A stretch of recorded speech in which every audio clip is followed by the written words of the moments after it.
So you talked about drift there. I know that that in particular is something that is an issue with machine learning models in production that happens all the time. So what is drift? Why should we monitor it? Another great question, John. And Arize does have two free courses. They're virtual certification courses that can be done at your own pace. And Drift is covered in both of those units. One is kind of an introduction to Drift, and one is the advanced Drift metrics that are used in production. And I would say it comes in kind of two categories. I'll let Xander tackle the second category. The first category are the structured use cases that we see. A lot of times you're looking at distributions and how distributions change over time. So you always have a reference or baseline distribution, and then you have a production distribution. So if you have your baseline distribution, let's say that's your training, and then your production data is going to be your current distribution. You're looking to see how that data is changing over time. So you can use a statistic method like PSI, which is a population stability index. You can use KL divergence. You can use a chi-squared test. There's a lot of different statistical methods that you can use to see how much one distribution is changing from another distribution. And so there's methods around that. And then for drift, it's important to set monitors because you might have maybe certain features like user ID. User IDs are going to drift. That's totally fine. But if you have something like, say, number of states, you want 50 states.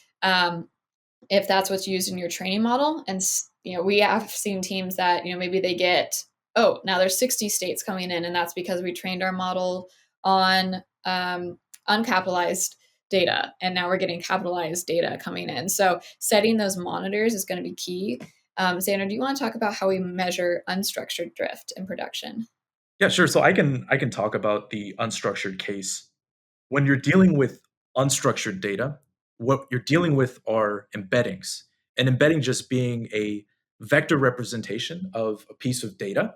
So imagine you're dealing with like an image classification problem. You've got this image classification model. It's taking, photographs and it's trying to tell you what's in the photograph. Um, an embedding vector would just be this vector that's basically encoding uh, similar images nearby in the embedding space and dissimilar images far apart. So you would want to see images of the same class nearby, dissimilar images far apart. And it's not just like, what is in the image. It's like these embedding vectors actually contain a lot of different kinds of information that you might not expect. Like, is the image grainy? Is it corrupted? Is the semantic content of the image changing? It can be really subtle things actually that are difficult for human beings to detect.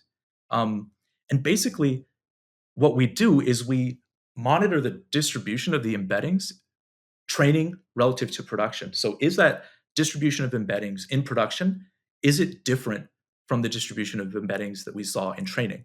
And if it's helpful, I can talk about exactly how we do that. But the basic idea would be, um, are you getting basically new areas of your embedding space? Are you seeing new parts of the embedding space light up in production that weren't represented in training?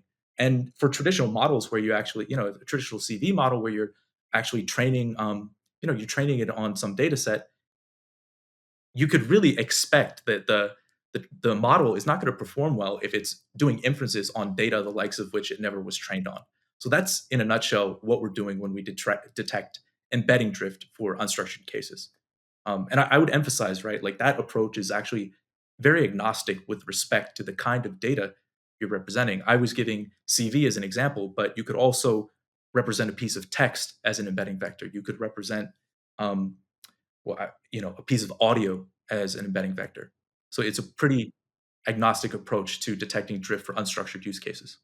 Nice. So with structured data with quantitative numbers that you'd find in a table, we can use what Amber was describing, where we just have some baseline distribution that we should be expecting. And if the distribution of those numbers in the table starts to get away from the baseline distribution, then that could set off like an alarm, basically. Like is that what happens? Like somebody gets like a pager duty notification kind of thing? Yes, so you can set your monitors, and that's where a lot of teams have difficulty. It's not so much understanding how drift works, but understand how to do it at scale. So what Arize does is set monitors for every feature of every model versions, of every model type. So you're able to handle it at scale. And so teams can work in Arize accounts similar to how you can use role access in Google or AWS, and work on different sets of models. And then, yeah, that goes to Slack, email, PagerDuty. Anytime a particular feature goes off on performance, drift, or data quality, that would be alerted to a team member. Nice. Makes perfect sense. And yeah, so just kind of circling back to what Xander was saying there. So with tabular data, just like straight numbers that we can put into distribution, we compare the baseline distribution to some production distribution. With unstructured data, whether it's images like the computer vision example that you gave, Xander, or whether it's natural language data, it could be audio waveforms, any of these unstructured data types, they can be converted into an embedding, which, yeah, is just a vector of some length that represents numerically kind of an abstraction of all of the various features. So, like you said, with computer vision, like it could be, is the image grainy or not, or is the meaning of what's in this, is the semantic meaning that's represented by this image different? And so there would be some set of embeddings. So similar to the way that we have like a baseline distribution, and we're comparing that with the production distribution, we have this like baseline set of embeddings. And if we start to see embeddings that are far away from what we were expecting, then that similarly sets off an alarm. Exactly. Exactly. Nice. All right. I think I'm following along. So I know that there are like lots of different kinds of drift. So I know there's like data drift, model drift, others. Are you able to like break down for us what these different kinds of drift are?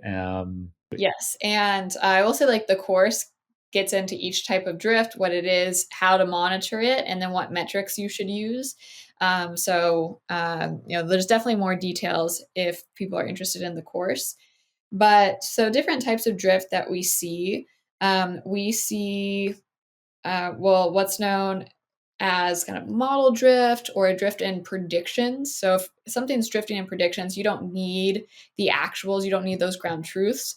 But if you use something called concept drift, that's a drift in essentially the outputs, which means you do need that ground truth. And for teams that get the ground truth back without a really strong delay, it's better to use a performance metric, because what teams want to use drift for is a proxy to performance. So if they don't get that performance back, they want to see, like, is anything happening? And so a lot of that comes with uh, covariant drift, feature drift, data drift, metadata drift. All those are essentially putting drift monitors on each feature, and you can set those for numeric and categorical features. So the different types of drift we see um, are going to be around the features, the inputs, the outputs, and then there's also something known as upstream drift, which is essentially like something going wrong in the upstream process. So it's more likely an engineering issue that's coming around there. But yeah, I would say that the number one type of drift that teams care about is feature drift, because some of these models have thousands of features.